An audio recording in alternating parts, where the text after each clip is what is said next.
उस घड़ी का ज्ञान अल्लाह ही की ओर फिरता है। वही उन सारे फलों को जानता है जो अपने गाभों में से निकलते हैं। उसी को मालूम है कि कौन सी मादा गर्भवती हुई है और किसने बच्चा जना है।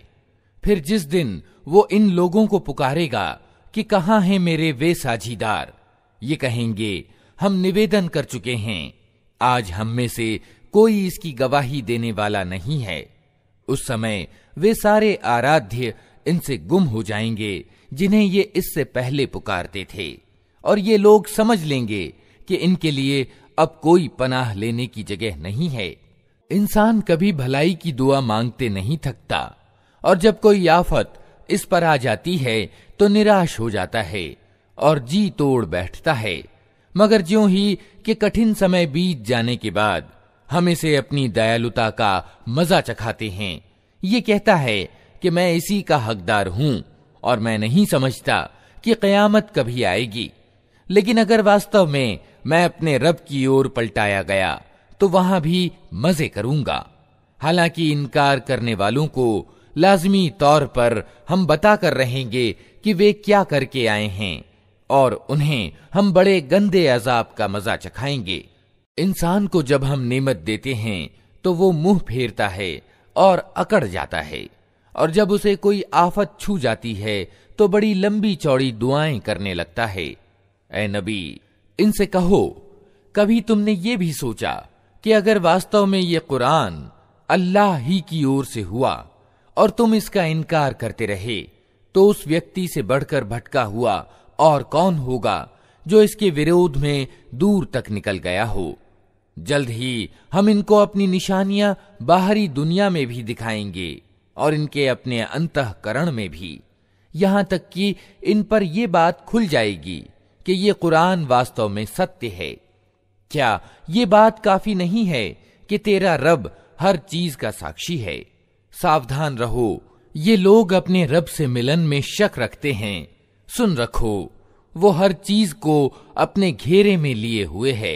अल्लाह के नाम से जो बड़ा ही मेहरबान और रहम करने वाला है। हा मीम ऐन सीन काफ। इसी तरह अल्लाह प्रभुत्वशाली व तत्वदर्शी तुम्हारी ओर और तुमसे पहले गुजरे हुए रसूलों की ओर प्रकाशना यानी वही करता रहा है। आसमानों और जमीन में जो कुछ भी है उसी का है। वो सर्वोच्च और महान है। करीब है कि आसमान ऊपर से फट पड़ें। फरिश्ते अपने रब की प्रशंसा के साथ तस्बीह यानी महिमा गान कर रहे हैं, और जमीन वालों के हक में माफी की प्रार्थनाएं किए जाते हैं। सावधान रहो, वास्तव में अल्लाह बड़ा ही माफ करने वाला और दयावान है। जिन लोगों ने उसको छोड़कर अपने कुछ दूसरे संरक्षक बना रखे हैं, अल्लाह ही उन पर निगरां है, तुम उनके हवालेदार नहीं हो।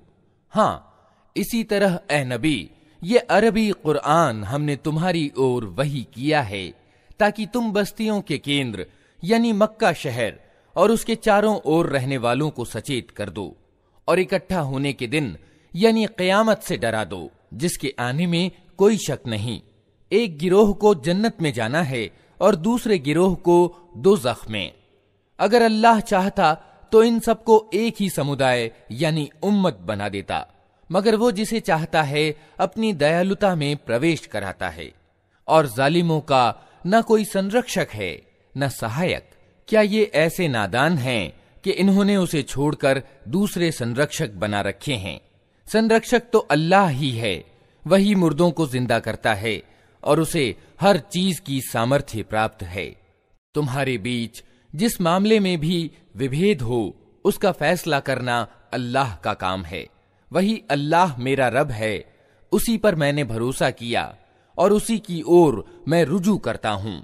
आसमानों और जमीन का बनाने वाला, जिसने तुम्हारी अपनी जाति से तुम्हारे लिए जोड़े पैदा किए, और इसी तरह जानवरों में भी उन्हीं के सहजातीय जोड़े बनाए, और इस तरीके से वो तुम्हारी नस्लें फैलाता है। संसार की कोई चीज उसके सदृश नहीं, वो सब कुछ सुनने और देखने वाला है। आसमान और जमीन के खजानों की कुंजियां उसी के पास हैं, जिसे चाहता है खुली रोजी देता है और जिसे चाहता है नपा तुला देता है। उसे हर चीज का ज्ञान है। उसने तुम्हारे लिए धर्म की वही पद्धति नियत की है जिसका आदेश उसने नूह को दिया था, और जिसे ए मोहम्मद अब तुम्हारी ओर हमने प्रकाशना यानी वही के द्वारा भेजी है, और जिसका आदेश हम इब्राहिम और मूसा और ईसा को दे चुके हैं, इस ताकीद के साथ कि कायम करो इस दीन यानी धर्म को और इसमें अलग अलग ना हो जाओ। यही बात इन बहुदेववादियों को बहुत अप्रिय लगी है, जिसकी ओर ए मोहम्मद तुम उन्हें आमंत्रण दे रहे हो। अल्लाह जिसे चाहता है अपना कर लेता है, और वो अपनी ओर आने का मार्ग उसी को दिखाता है जो उसकी ओर रुजू करे। लोगों में जो विभेद जाहिर हुआ वो इसके बाद हुआ कि उनके पास ज्ञान आ चुका था, और इस कारण हुआ कि वे परस्पर एक दूसरे पर ज्यादती करना चाहते थे। अगर तेरा रब पहले ही ये न कह चुका होता कि एक नियत समय तक फैसला स्थगित रखा जाएगा, तो उनका झगड़ा चुका दिया गया होता। और वास्तविकता ये है कि अगलों के बाद जो लोग किताब के उत्तराधिकारी बनाए गए, वे उसकी ओर से बड़े विकलताजनक संदेह में पड़े हुए हैं। चूंकि ये हालत पैदा हो चुकी है, इसलिए ए नबी अब तुम उसी धर्म की ओर निमंत्रण दो, और जिस तरह तुम्हें आदेश दिया गया है उसी पर मजबूती से जम जाओ, और इन लोगों की इच्छाओं का अनुपालन न करो, और इनसे कह दो कि अल्लाह ने जो किताब भी उतारी है मैं उस पर ईमान लाया। मुझे आदेश हुआ है कि मैं तुम्हारे बीच इंसाफ करूं। अल्लाह ही हमारा रब भी है और तुम्हारा रब भी। हमारे कर्म हमारे लिए हैं और तुम्हारे कर्म तुम्हारे लिए। हमारे बीच कोई झगड़ा नहीं। अल्लाह एक दिन हम सबको इकट्ठा करेगा और उसी की ओर सबको जाना है। अल्लाह की पुकार को आगे बढ़कर स्वीकार कर लेने के बाद जो लोग स्वीकार करने वालों से अल्लाह के मामले में झगड़े करते हैं, उनका वाद विवाद उनके रब की दृष्टि में गलत है, और उन पर उसका गजब है, और उनके लिए कठोर यातना है। वो अल्लाह ही है जिसने सत्यतापूर्वक ये किताब और तुला अवतरित की। और तुम्हें क्या खबर, शायद कि फैसले की घड़ी करीब ही आ लगी हो। जो लोग उसके आने पर ईमान नहीं रखते वे तो उसके लिए जल्दी मचाते हैं, मगर जो उस पर ईमान रखते हैं वे उससे डरते हैं और जानते हैं कि यकीनन वो आने वाली है। खूब सुन लो, जो लोग उस घड़ी के आने में शक डालने वाले वाद विवाद करते हैं वे गुमराही में बहुत दूर निकल गए हैं। अल्लाह अपने बंदों पर बहुत दयालु है, जिसे जो चाहता है देता है, और वो बड़ी शक्ति वाला और प्रभुत्वशाली है। जो कोई आखिरत की खेती चाहता है उसकी खेती को हम बढ़ाते हैं, और जो दुनिया की खेती चाहता है उसे दुनिया ही में से देते हैं, मगर आखिरत में उसका कोई हिस्सा नहीं है। क्या ये लोग अल्लाह के कुछ ऐसे साझीदार रखते हैं जिन्होंने इनके लिए धर्म के प्रकार की एक ऐसी पद्धति नियत कर दी है जिसकी अल्लाह ने अनुमति नहीं दी? अगर फैसले की बात तय न पा गई होती तो इनका झगड़ा चुका दिया गया होता। यकीनन इन जालिमों के लिए दर्दनाक अजाब है। तुम देखोगे कि ये जालिम उस समय अपने किए के परिणाम से डर रहे होंगे और वो इन पर आकर रहेगा।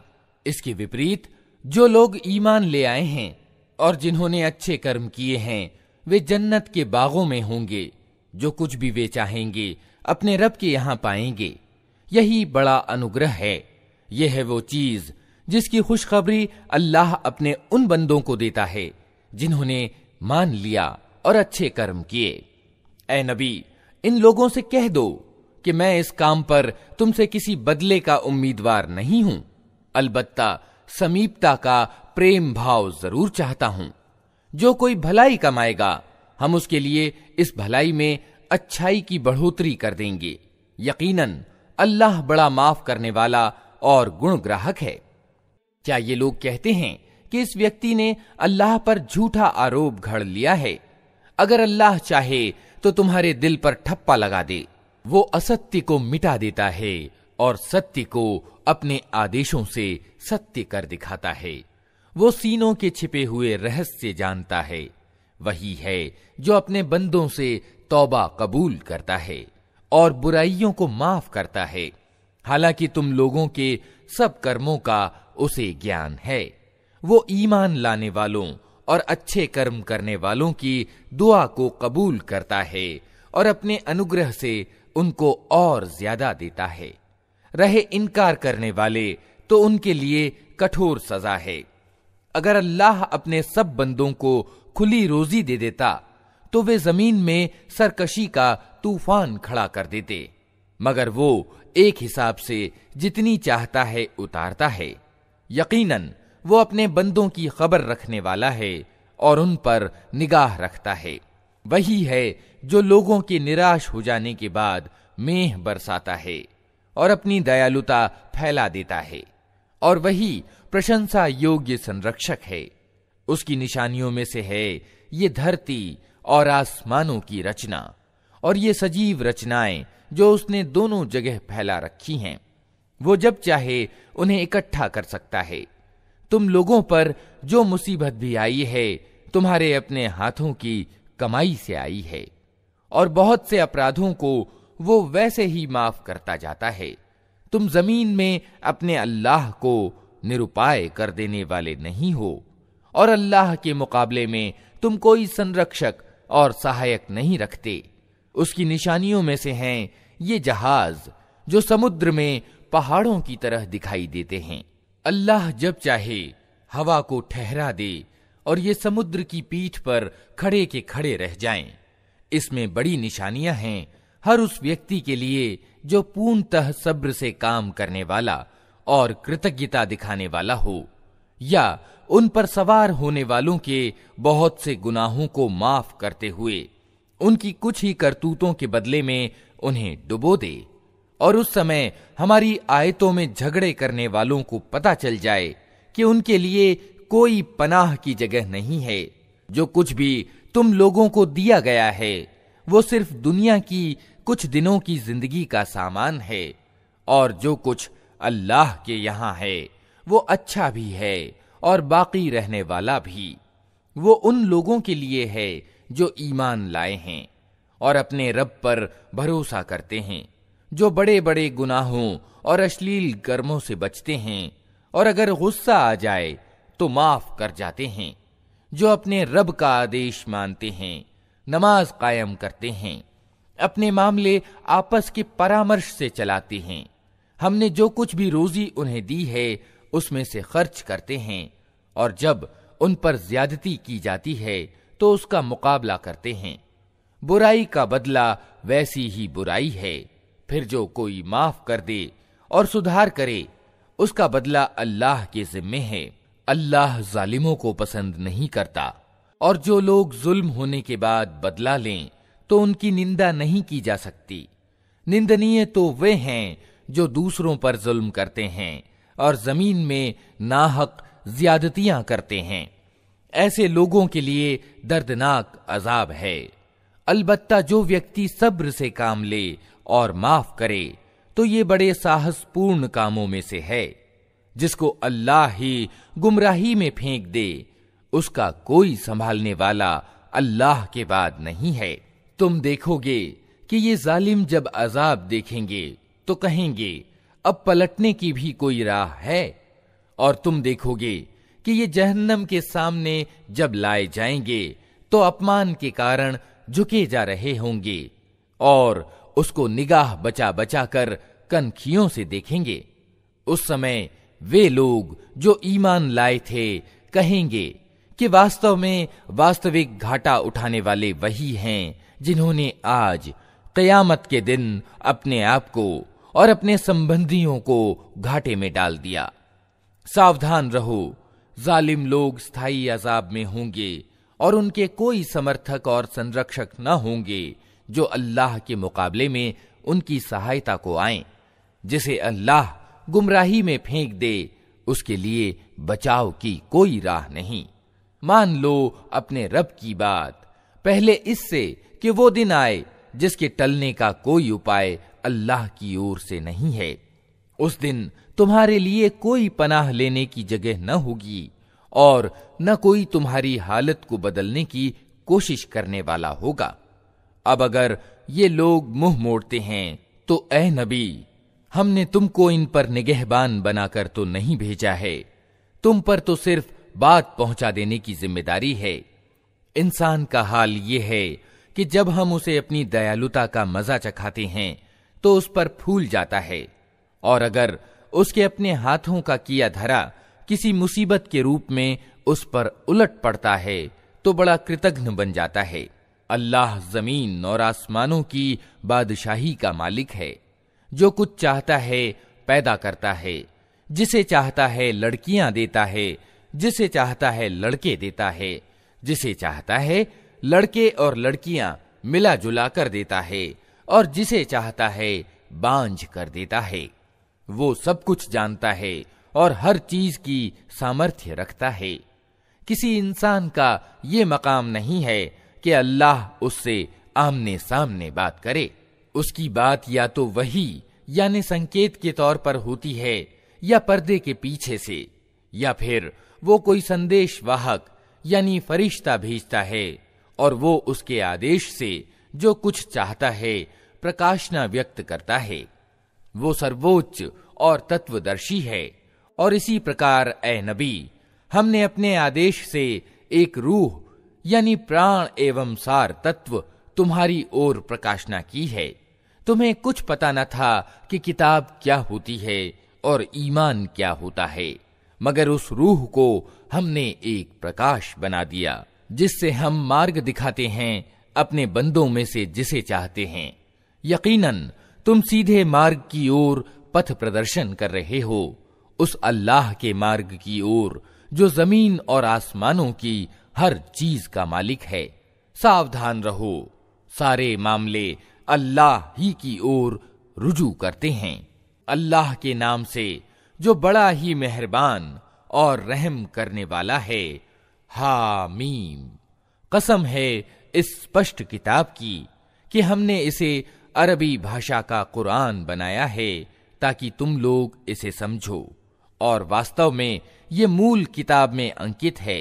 हमारे यहाँ बड़ी उच्च कोटि की और तत्वदर्शिता से परिपूर्ण किताब। अब क्या हम तुमसे विरक्त होकर ये नसीहत का पाठ तुम्हारे यहाँ भेजना छोड़ दें, सिर्फ इसलिए कि तुम मर्यादाहीन हो? पहले गुजरी हुई कौमों में भी बार बार हमने नबी भेजे हैं। कभी ऐसा नहीं हुआ कि कोई नबी उनके यहाँ आया हो और उन्होंने उसकी हंसी ना उड़ाई हो। फिर जो लोग इनसे कई दर्जे ज्यादा शक्तिशाली थे, उन्हें हमने तबाह कर दिया। पिछली कौमों की मिसालें गुजर चुकी हैं।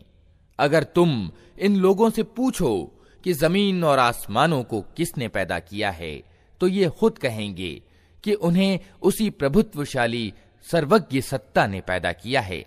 वही ना जिसने तुम्हारे लिए इस जमीन को गहवारा बनाया और इसमें तुम्हारे लिए रास्ते बना दिए ताकि तुम अपनी अभीष्ट मंजिल की राह पा सको, जिसने एक विशेष मात्रा में आसमान से पानी उतारा और उसके द्वारा मुर्दा जमीन को जिला उठाया। इसी तरह एक दिन तुम जमीन से निकालकर बाहर किए जाओगे। वही जिसने ये सारे जोड़े पैदा किए और जिसने तुम्हारे लिए नौकाओं और जानवरों को सवारी बनाया ताकि तुम उनकी पीठ पर चढ़ो, और जब उन पर बैठो तो अपने रब का एहसान याद करो और कहो कि पाक है वो जिसने हमारे लिए इन चीजों को वशीभूत कर दिया, नहीं तो हम इन्हें काबू में लाने की शक्ति नहीं रखते थे, और एक दिन हमें अपने रब की ओर पलटना है। ये सब कुछ जानते और मानते हुए भी इन लोगों ने उसके बंदों में से कुछ को उसका अंश बना डाला।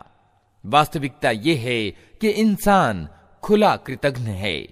क्या अल्लाह ने अपने पैदा किए हुए में से अपने लिए बेटियां चुनी और तुम्हें बेटे प्रदान किए? और हाल ये है कि जिस औलाद को ये लोग उस करुणामय ईश्वर से संबद्ध करते हैं, उसके जन्म की खुशखबरी जब खुद इनमें से किसी को दी जाती है तो उसके मुंह पर सियाही छा जाती है और वो शोक से भर जाता है। क्या अल्लाह के हिस्से में वो औलाद आई जो जेवरों में पाली जाती है और वाद विवाद में अपना अभिप्राय पूर्ण रूप से स्पष्ट भी नहीं कर सकती? इन्होंने फरिश्तों को, जो करुणामय ईश्वर के खास बंदे हैं, औरतें ठहरा लिया। क्या उनकी शारीरिक रचना इन्होंने देखी है? इनकी गवाही लिख ली जाएगी और इन्हें इसकी जवाबदेही करनी होगी। ये कहते हैं, अगर करुणामय ईश्वर चाहता कि हम उनकी पूजा न करें तो हम कभी भी उनको न पूजते। ये इस मामले की वास्तविकता को बिल्कुल नहीं जानते, सिर्फ तीर तुक्के लड़ाते हैं। क्या हमने इससे पहले कोई किताब इनको दी थी जिसका प्रमाण फरिश्तों के प्रति अपनी इस इबादत के लिए ये अपने पास रखते हों? नहीं, बल्कि ये कहते हैं कि हमने अपने बाप दादा को एक तरीके पर पाया है और हम उन्हीं के पद चिन्हों पर चल रहे हैं। इसी तरह तुमसे पहले जिस बस्ती में भी हमने कोई डराने वाला भेजा, उसके खाते पीते लोगों ने यही कहा कि हमने अपने बाप दादा को एक तरीके पर पाया है और हम उन्हीं के पद चिन्हों का अनुगमन कर रहे हैं। हर नबी ने उनसे पूछा, क्या तुम उसी डगर पर चले जाओगे, चाहे मैं तुम्हें उस मार्ग से ज्यादा ठीक मार्ग बताऊं जिस पर तुमने अपने बाप दादा को पाया है? उन्होंने सारे रसूलों को यही जवाब दिया कि जिस धर्म की ओर बुलाने के लिए तुम भेजे गए हो, हम उसका इनकार करते हैं। आखिरकार हमने उनकी खबर ले डाली और देख लो कि झुठलाने वालों का क्या परिणाम हुआ। याद करो वो समय जब इब्राहीम ने अपने बाप और अपनी कौम से कहा था कि तुम जिनकी बंदगी करते हो, मेरा उनसे कोई संबंध नहीं, मेरा संबंध सिर्फ उससे है जिसने मुझे पैदा किया, वही मुझे राह दिखाएगा। और इब्राहीम यही शब्द अपने पीछे अपनी औलाद में छोड़ गया ताकि वे उसकी ओर रुजू करें। इस पर भी जब ये लोग दूसरों की बंदगी करने लगे तो मैंने इनको मिटा नहीं दिया, बल्कि मैं इन्हें और इनके बाप दादा को जीवन सामग्री देता रहा, यहां तक कि इनके पास सत्य और खोल खोल कर बयान करने वाला रसूल आ गया। मगर जब वो सत्य इनके पास आया तो इन्होंने कह दिया कि ये तो जादू है और हम इसको मानने से इनकार करते हैं। कहते हैं, यह कुरान दोनों शहरों के बड़े आदमियों में से किसी पर क्यों न अवतरित किया गया? क्या तेरे रब की दयालुता ये लोग बांटते हैं? दुनिया की जिंदगी में इनके जीवन यापन के साधन तो हमने इनके बीच बांटे हैं और इनमें से कुछ लोगों को कुछ दूसरे लोगों पर हमने कई दर्जे उच्चता दी है ताकि ये एक दूसरे से सेवा कार्य लें। और तेरे रब की दयालुता अर्थात पैगंबरी उस धन से ज्यादा मूल्यवान है जो इनके धनवान समेट रहे हैं। अगर ये आशंका न होती कि सारे लोग एक ही तरीके के हो जाएंगे तो हम करुणामय ईश्वर के प्रति इनकार की नीति अपनाने वालों के घरों की छतें और उनकी सीढ़ियां जिनसे वे अपने बाला खानों यानी अटारियों पर चढ़ते हैं और उनके दरवाजे और उनके तख्त जिन पर वे तकिए लगाकर बैठते हैं, सब चांदी और सोने के बना देते। ये तो दुनिया की जिंदगी की सामग्री है और आखिरत यानी परलोक तेरे रब के यहां सिर्फ डर रखने वालों के लिए है। जो व्यक्ति रहमान के स्मरण की उपेक्षा करता है, हम उस पर एक शैतान नियुक्त कर देते हैं और वो उसका साथी बन जाता है। ये शैतान ऐसे लोगों को सन्मार्ग पर आने से रोकते हैं और वे अपनी जगह ये समझते हैं कि हम ठीक जा रहे हैं। अंततः जब वो व्यक्ति हमारे यहां पहुंचेगा तो अपने शैतान से कहेगा, काश मेरे और तेरे बीच पूर्व और पश्चिम की दूरी होती, तू तो बहुत ही बुरा साथी निकला। उस समय इन लोगों से कहा जाएगा कि जब तुम जुल्म कर चुके तो आज ये बात तुम्हारे लिए कुछ भी लाभदायक नहीं है कि तुम और तुम्हारे शैतान अजाब में समभागी हैं। अब क्या ए नबी, तुम बहरों को सुनाओगे या अंधों और खुली गुमराही में पड़े हुए लोगों को राह दिखाओगे? अब तो हमें इनको सजा देनी है, चाहे हम तुम्हें दुनिया से उठा लें या तुमको आंखों से इनका वो परिणाम दिखा दें जिसका हमने इनसे वादा किया है। हमें इन पर पूरी सामर्थ्य प्राप्त है। तुम हर हाल में उस किताब को मजबूती से थामे रहो जो प्रकाशना यानी वही के द्वारा तुम्हारे पास भेजी गई है, यकीनन तुम सीधे मार्ग पर हो। वास्तविकता ये है कि ये किताब तुम्हारे लिए और तुम्हारी कौम के लिए एक बड़ा श्रेय यानी सम्मान है, और जल्द ही तुम लोगों को इसकी जवाबदेही करनी होगी। तुमसे पहले हमने जितने रसूल भेजे थे उन सबसे पूछ देखो, क्या हमने करुणामय ईश्वर के सिवा कुछ दूसरे इलाह यानी उपास्य भी ठहराए थे कि उनकी बंदगी की जाए। हमने मूसा को अपनी निशानियों के साथ फिरौन और उसके राज्य प्रमुखों के पास भेजा, और उसने जाकर कहा कि मैं सारे जहान के रब का रसूल हूं। फिर जब उसने हमारी निशानियां उनके सामने पेश की तो वे ठट्ठे मारने लगे। हम एक पर एक ऐसी निशानी उनको दिखाते चले गए जो पहली से बढ़ चढ़कर थी, और हमने उनको यातना में धर लिया कि वे अपनी रीति से बाज आएं। हर यातना के अवसर पर वे कहते, ऐ जादूगर, अपने रब की ओर से जो पद तुझे प्राप्त है उसके आधार पर हमारे लिए उससे दुआ कर, हम जरूर सन्मार्ग पर आ जाएंगे। मगर ज्यों ही कि हम उन पर से यातना हटा देते, वे अपनी बात से फिर जाते थे। एक दिन फिरौन ने अपनी कौम के बीच पुकार कर कहा, लोगों, क्या मिस्र का राज्य मेरा नहीं है और ये नहरें मेरे नीचे नहीं बह रही हैं? क्या तुम लोगों को दिखाई नहीं देता मैं अच्छा हूं, या ये व्यक्ति जो अपमानग्रस्त और हीन है और अपनी बात भी खोलकर बयान नहीं कर सकता? क्यों ना इस पर सोने के कंगन उतारे गए, या फरिश्तों का एक दल इसकी अर्दली में न आया? उसने अपनी कौम को हल्का समझा और उन्होंने उसकी बात मानी। वास्तव में वे थे ही अवज्ञाकारी लोग। आखिरकार जब उन्होंने हमें क्रुद्ध कर दिया तो हमने उनसे बदला लिया और उनको इकट्ठा डुबो दिया, और बाद वालों के लिए आगे गुजरे हुए और शिक्षाप्रद नमूना बनाकर रख दिया। और ज्यों ही कि मरियम के बेटे की मिसाल दी गई, तुम्हारी कौम के लोगों ने उस पर शोर मचा दिया और लगे कहने कि हमारे पूज्य अच्छे हैं या वो। ये मिसाल वे तुम्हारे सामने सिर्फ कुतर्क के लिए लाए हैं। वास्तविकता ये है कि ये हैं ही झगड़ालू लोग। मरियम का बेटा इसके सिवा कुछ न था कि एक बंदा था जिसे हमने अपना कृपा पात्र बनाया, और इस्राएल की संतान के लिए उसे अपने चमत्कार का एक नमूना बना दिया। हम चाहें तो तुमसे फरिश्ते पैदा कर दें जो जमीन में तुम्हारे उत्तराधिकारी हों, और वो अर्थात मरियम का बेटा वास्तव में क़यामत की एक निशानी है। अतः तुम उसमें शक न करो और मेरी बात मान लो, यही सीधा मार्ग है। ऐसा न हो शैतान तुमको उससे रोक दे कि वो तुम्हारा खुला दुश्मन है। और जब ईसा स्पष्ट निशानियां लिए हुए आया था तो उसने कहा था कि मैं तुम लोगों के पास तत्वदर्शिता लेकर आया हूं, और इसलिए आया हूं कि तुम पर कुछ उन बातों की वास्तविकता स्पष्ट कर दूं जिनके संबंध में तुम विभेद कर रहे हो। अतः तुम अल्लाह से डरो और मेरी बात मानो। सत्य यह है कि अल्लाह ही मेरा रब भी है और तुम्हारा रब भी।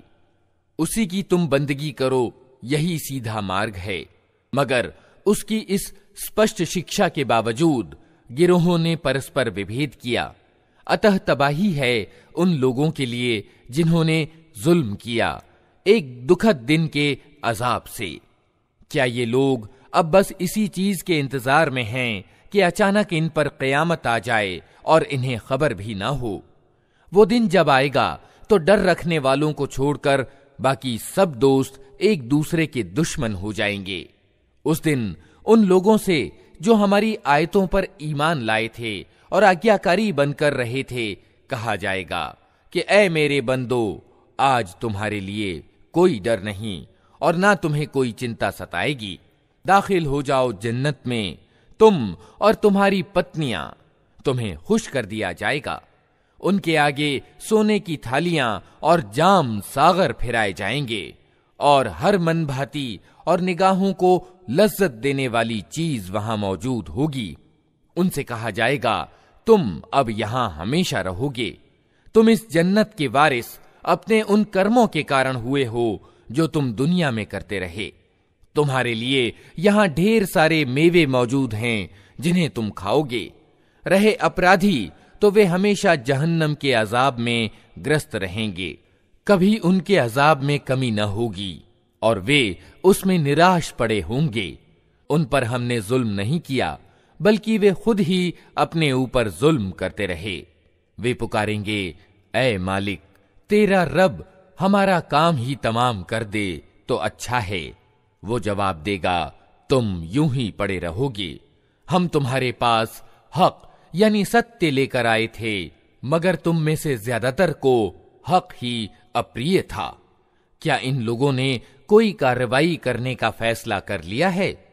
अच्छा, तो हम भी फिर एक फैसला किए लेते हैं।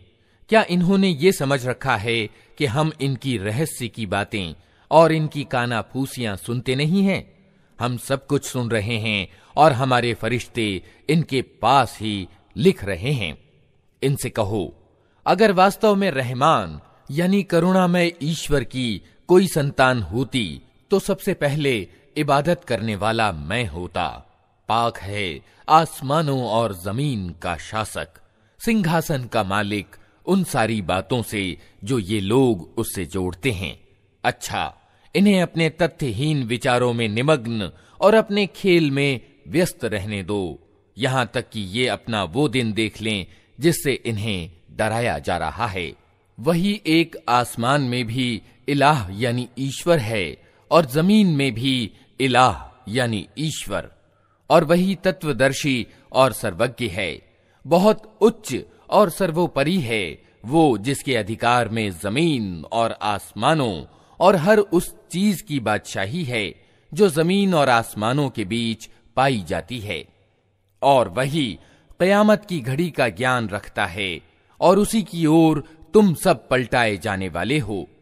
उसको छोड़कर ये लोग जिन्हें पुकारते हैं उन्हें किसी सिफारिश का अधिकार प्राप्त नहीं, सिवाय इसके कि कोई ज्ञान के आधार पर हक की गवाही दे। और अगर तुम इनसे पूछो कि इन्हें किसने पैदा किया है तो ये खुद कहेंगे कि अल्लाह ने। फिर कहां से ये धोखा खा रहे हैं? कसम है रसूल के इस कथन की कि ए रब, ये वे लोग हैं जो मानते नहीं। अच्छा, ए नबी, इनसे नजर हटा लो और कह दो कि सलाम है तुम्हें, जल्द ही इन्हें मालूम हो जाएगा। अल्लाह के नाम से जो बड़ा ही मेहरबान और रहम करने वाला है। हामीम। कसम है इस स्पष्ट किताब की कि हमने इसे एक बड़ी भलाई और बरकत वाली रात में उतारा है, क्योंकि हम लोगों को सावधान करने का इरादा रखते थे। ये वो रात थी जिसमें हर मामले का तत्वदर्शिता युक्त निर्णय हमारे आदेश से प्रचलित किया जाता है। हम एक रसूल भेजने वाले थे तेरे रब की दयालुता के रूप में। निश्चय ही वो सब कुछ सुनने और जानने वाला है। आसमानों और जमीन का रब और हर उस चीज का रब जो आसमान और जमीन के बीच है। यदि तुम लोग वास्तव में विश्वास रखने वाले हो, कोई माबूद यानी आराध्य उसके सिवा नहीं है। वही जीवन प्रदान करता है और वही मृत्यु देता है। तुम्हारा रब तुम्हारे उन पूर्वजों का रब जो पहले गुजर चुके हैं, किंतु वास्तव में इन लोगों को विश्वास नहीं है, बल्कि ये अपने संदेह में पड़े खेल रहे हैं। अच्छा, प्रतीक्षा करो उस दिन की जब आकाश प्रत्यक्ष धुआं लिए हुए आएगा और वो लोगों पर छा जाएगा। ये है दुखदायिनी यातना। अब कहते हैं कि पालनहार हम पर से ये यातना टाल दे, हम ईमान लाते हैं। इनकी बेसुधी कहां दूर होती है। इनका हाल तो ये है कि इनके पास रसूल मुबीन आ गया, फिर भी इन्होंने उसकी ओर ध्यान न दिया और कहा कि ये तो सिखाया पढ़ाया बावला है। हम तनिक यातना हटाए देते हैं, तुम लोग फिर वही कुछ करोगे जो पहले कर रहे थे। जिस दिन हम बड़ी चोट लगाएंगे वो दिन होगा जब हम तुमसे बदला लेंगे। हम इनसे पहले फिरौन की जाति को इसी परीक्षा में डाल चुके हैं। उनके पास एक अत्यंत भला रसूल आया और उसने कहा, अल्लाह के बंदों को मुझे सौंप दो, मैं तुम्हारे लिए एक अमानतदार रसूल हूं। अल्लाह के मुकाबले में उद्दंडता न दिखाओ। मैं तुम्हारे सामने अपनी नियुक्ति का स्पष्ट प्रमाण प्रस्तुत करता हूं और मैं अपने रब और तुम्हारे रब की शरण ले चुका हूं इससे कि तुम मुझ पर आक्रमण करो। अगर तुम मेरी बात नहीं मानते तो मुझ पर हाथ डालने से बाज रहो। अंततः उसने अपने रब को पुकारा कि ये लोग अपराधी हैं। उत्तर दिया गया, अच्छा तो रातों रात मेरे बंदों को लेकर चल पड़, तुम लोगों का पीछा किया जाएगा। समुद्र को उसके हाल पर खुला छोड़ दे, ये सारी सेना डूब जाने वाली है।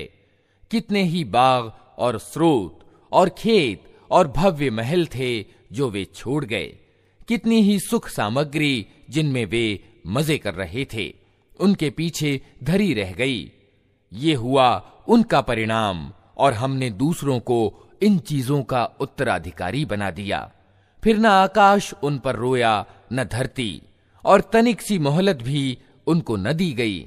इस प्रकार इस्राएल की संतान को हमने अत्यंत अपमान युक्त यातना फिरौन से छुटकारा दिया, जो सीमोल्लंघन करने वालों में सचमुच उच्च श्रेणी का आदमी था, और उनकी हालत जानते हुए उनको संसार की अन्य जातियों के मुकाबले में प्राथमिकता दी और उन्हें ऐसी निशानियां दिखाईं जिनमें स्पष्ट परीक्षा थी। ये लोग कहते हैं, हमारी पहली मृत्यु के सिवा और कुछ नहीं, उसके बाद हम पुनः उठाए जाने वाले नहीं हैं। अगर तुम सच्चे हो तो उठा लाओ हमारे बाप दादा को। ये अच्छे हैं या तुब्बा की जाति और उससे पहले के लोग, हमने उनको इसी कारण विनष्ट किया कि वे अपराधी हो गए थे। ये आकाशों और धरती और इनके बीच की चीजें हमने कुछ खेल के रूप में नहीं बना दी हैं। उनको हमने हक के आधार पर पैदा किया है, किंतु इनमें से अधिकतर लोग जानते नहीं हैं। इन सब के उठाए जाने के लिए निश्चित समय, निर्णय का दिन है, वो दिन जब कोई अपना निकटतम व्यक्ति अपने किसी निकटतम के कुछ भी काम ना आएगा और न कहीं से उन्हें कोई सहायता पहुंचेगी, सिवाय इसके कि अल्लाह ही किसी पर दया करे। वो प्रभुत्वशाली और दयावान है। ज़क्कूम यानी थूहड़ का पेड़ गुनहगार का खाना होगा, तेल की तलछट जैसा। पेट में वो इस तरह जोश खाएगा जैसे खौलता हुआ पानी जोश खाता है। पकड़ो इसे और रगेदते हुए ले जाओ इसको जहन्नम के बीचों बीच, और उंडेल दो इसके सिर पर खौलते पानी का अजाब यानी यातना। चख इसका मजा, बड़ा जबरदस्त इज्जतदार आदमी है तू। ये वही चीज है जिसके आने में तुम लोगों को संदेह था। अल्लाह का डर रखने वाले निश्चिंतता की जगह में होंगे, बागों और स्रोतों में रेशम और कमखाब के वस्त्र पहने आमने सामने बैठे होंगे। ये होगा उनका गौरव, और हम गोरी गोरी मृगनयनी स्त्रियों से उनका विवाह कर देंगे। वहां वे निश्चिंतता पूर्वक हर प्रकार की स्वादिष्ट चीजें तलब करेंगे। वहां मृत्यु का मजा वे कभी न चखेंगे। बस दुनिया में जो मृत्यु आ चुकी सो आ चुकी, और अल्लाह अपने अनुग्रह से उनको नरक यातना से बचा देगा। यही बड़ी सफलता है। ऐ नबी, हमने इस किताब को तुम्हारी भाषा में आसान बना दिया है ताकि ये लोग नसीहत हासिल करें। अब तुम भी प्रतीक्षा करो, ये भी प्रतीक्षा में हैं। अल्लाह के नाम से जो बड़ा ही मेहरबान और रहम करने वाला है। हामीम। इस किताब का अवतरण अल्लाह की ओर से है, जो प्रभुत्वशाली और तत्वदर्शी है। वास्तविकता ये है कि आसमानों और जमीन में अगणित निशानियां हैं ईमान लाने वालों के लिए, और तुम्हारी अपनी पैदाइश में और उन जानवरों में जिनको अल्लाह जमीन में फैला रहा है बड़ी निशानियां हैं उन लोगों के लिए जो विश्वास करने वाले हैं। और रात और दिन के अंतर और विभेद में, और उस आजीविका में जिसे अल्लाह आसमान से उतारता है, फिर उसके द्वारा मुर्दा जमीन को जिला उठाता है, और हवाओं की गर्दिश में बहुत सी निशानियां हैं उन लोगों के लिए जो बुद्धि से काम लेते हैं। ये अल्लाह की निशानियां हैं जिन्हें हम तुम्हारे सामने ठीक ठीक बयान कर रहे हैं। अब आखिर अल्लाह और उसकी आयतों के बाद और कौन सी बात है जिस पर ये लोग ईमान लाएंगे? तबाही है हर उस झूठे बुरे कर्म वाले व्यक्ति के लिए जिसके सामने अल्लाह की आयतें पढ़ी जाती हैं और वो उनको सुनता है, फिर पूरे गर्व के साथ अपने इनकार पर इस तरह अड़ा रहता है कि मानो उसने उनको सुना ही नहीं। ऐसे व्यक्ति को दर्दनाक अजाब की खुशखबरी दे दो। हमारी आयतों में से कोई बात जब वो जान लेता है तो वो उनकी हंसी उड़ाता है। ऐसे सब लोगों के लिए रुसवाई है, उनके आगे जहन्नम है। जो कुछ भी उन्होंने दुनिया में कमाया है उसमें से कोई चीज उनके किसी काम ना आएगी, न उनके वे संरक्षक ही उनके लिए कुछ कर सकेंगे जिन्हें अल्लाह को छोड़कर उन्होंने अपना आत्मीय यानी वली बना रखा है। उनके लिए बड़ा अजाब है। यह कुरान सर्वथा मार्गदर्शन है और उन लोगों के लिए बड़ा ही दर्दनाक अजाब है जिन्होंने अपने रब की आयतों को मानने से इनकार किया। वो अल्लाह ही तो है जिसने तुम्हारे लिए समुद्र को वशीभूत किया ताकि उसके आदेश से नौकाएं उसमें चलें, और तुम उसका अनुग्रह तलाश करो और कृतज्ञ हो। उसने जमीन और आसमानों की सारी ही चीजों को तुम्हारे लिए वशीभूत कर दिया, सब कुछ अपने पास से। इसमें बड़ी निशानियां हैं उन लोगों के लिए जो सोच विचार करने वाले हैं।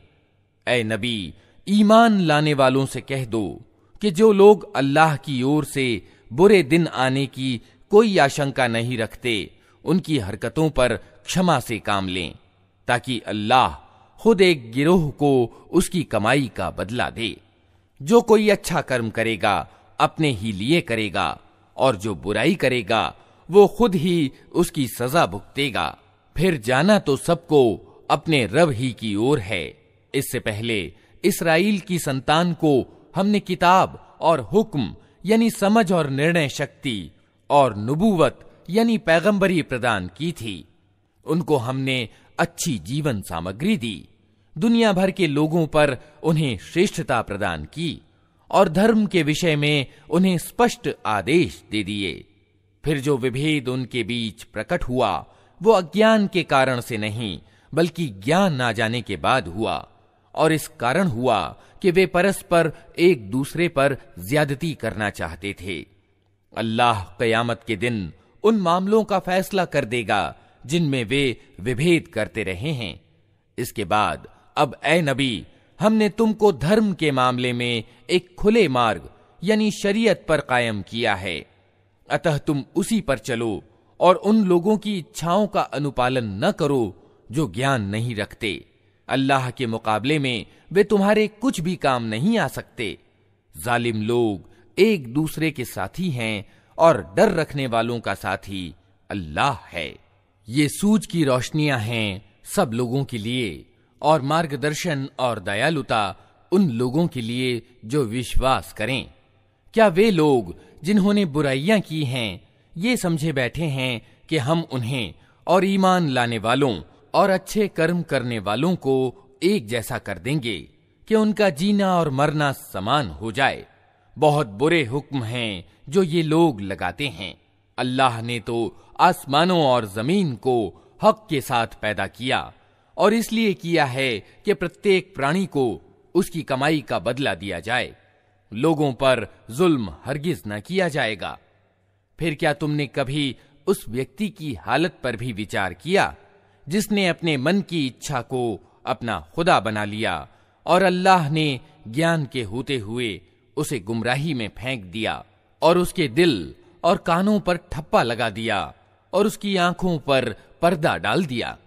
अल्लाह के बाद अब और कौन है जो उसे मार्ग दिखाए? क्या तुम लोग कोई शिक्षा ग्रहण नहीं करते? ये लोग कहते हैं कि जिंदगी बस यही हमारी दुनिया की जिंदगी है, यही हमारा मरना और जीना है, और दिनों की गर्दिश के सिवा कोई चीज नहीं जो हमें विनष्ट करती हो। वास्तव में इस मामले में इनके पास कोई ज्ञान नहीं है। ये सिर्फ अटकल के आधार पर ये बातें करते हैं, और जब हमारी स्पष्ट आयतें इन्हें सुनाई जाती हैं तो इनके पास कोई तर्क इसके सिवा नहीं होता कि उठा लाओ हमारे बाप दादा को, अगर तुम सच्चे हो।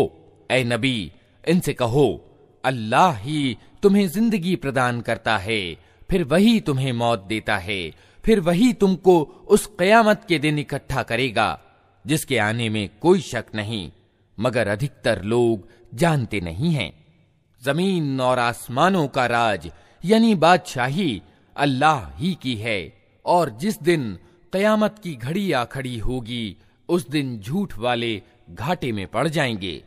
उस समय तुम हर गिरोह को घुटनों के बल गिरा देखोगे।